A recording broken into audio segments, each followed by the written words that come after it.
Well, hello everybody. Thanks for joining me. Here we are on another Friday Horror Fest vlog. And before I get started, I just wanted to touch on a particular film that Kolshak55 was asking me about, and rightfully so. I haven't reviewed it yet, in the scheme of things, but I, doubtlessly will at some point or other. As a matter of fact, I'll probably do about 10 minutes just on this film. It's a Karloff film entitled Targets, and it's not in the gothic horror vein. As a matter of fact, it's really quite clever, the way that it sort of melds the gothic horror trappings surrounding an aging horror actor, just as everyone is sort of plunged into all of this contemporary senseless murder and mayhem horror, and the balance between the two is really quite startling. It's quite a cool film if in the meantime anyone would like to check it out on Netflix or whatever. But tonight's Karloff, do I have to start, digging up a Karloff theme or something? I don't know. Eventually I'm going to run out of Karloff films. Tonight's Karloff offering is a favorite of mine, and yet another of his hidden classics, hidden to me anyway. Didn't see it until much later in life. Only a handful of years ago did I finally first see it, and it only just recently came out on DVD. It's part of this package, the Karloff Lugosi 4-movie set, which is quite a cool little item. This film entitled get to it, The Walking Dead. And it in itself, speaking of targets, is quite an interesting blending of what was then the sort of golden age of horror as a genre, combining it with the gangster genre, which was also very popular in the 1930s. It's a very cool film, and one might say, if one was inclined to do so, that it's something of a Frankenstein ripoff, and it is, but it has a lot more going for it as well. Karloff is a paroled felon who's down on his luck. He's lost his wife, he's lost his home, and he's just trying to get a leg up. He's a man on the street in the middle of the Depression, and some gangsters frame him for a murder that they themselves commit. Unbeknownst to the gangsters, of course, there's an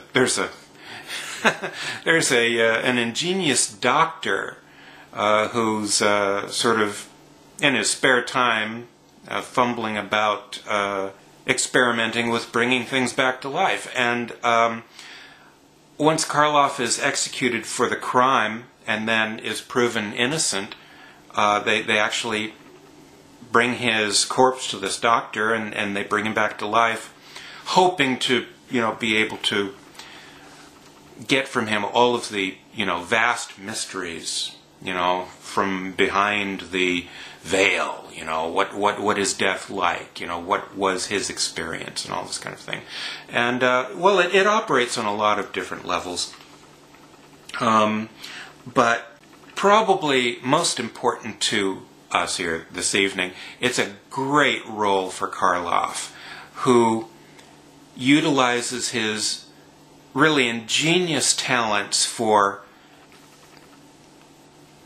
gaining sympathy for the characters he plays. So anyway, I'm just, very keen on this film. Very, very cool. And, not very long, just a little over an hour, so it's a nice little flick to start things off. Secondly, this evening, After last week, I kind of got a little bit more in the mood for Vincent Price. Of course, any time's a good time for Vincent Price. This film is a bit of a departure for him, and I waited forever for this thing to come out on DVD. I even went so far as to I had a bootleg disc made just so I wouldn't wear my tape out. But it's the Witchfinder General. It was released in this country back in the late 60s under the title The Conqueror Worm, distributed by American International Pictures. And they were hoping desperately to try to, rein it in, and plop it into the middle of their Poe film cycle by slapping a Poe title onto it, even though that has nothing to do with Edgar Allan Poe. But anyway, wonderful film.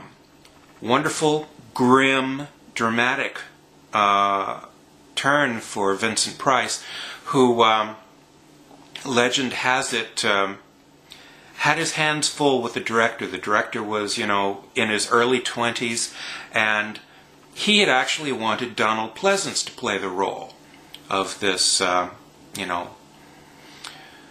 fellow who goes from town to town torturing people to gain confessions of witchcraft. But when AIP, who was going to put up a lot of the money for the film and distribute it in America, said, no, you can have Vincent Price, he was not happy. He did not want Vincent Price. And basically went on to treat Vincent Price like crap during the entire shoot. And would do terrible, horrible things.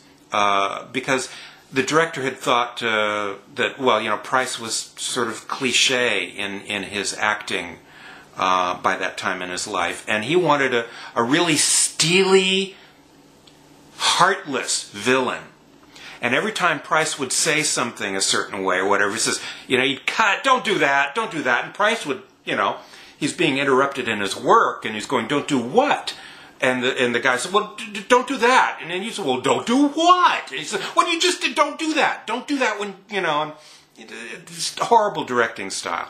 But inevitably, they got their heads together, and they turned out a really excellent film. Lastly, this evening, in the wake of all of this vintage scenery chewing, no offense to Boris or Vincent, I kind of feel like watching something a little bit more contemporary, but not right up to the very second.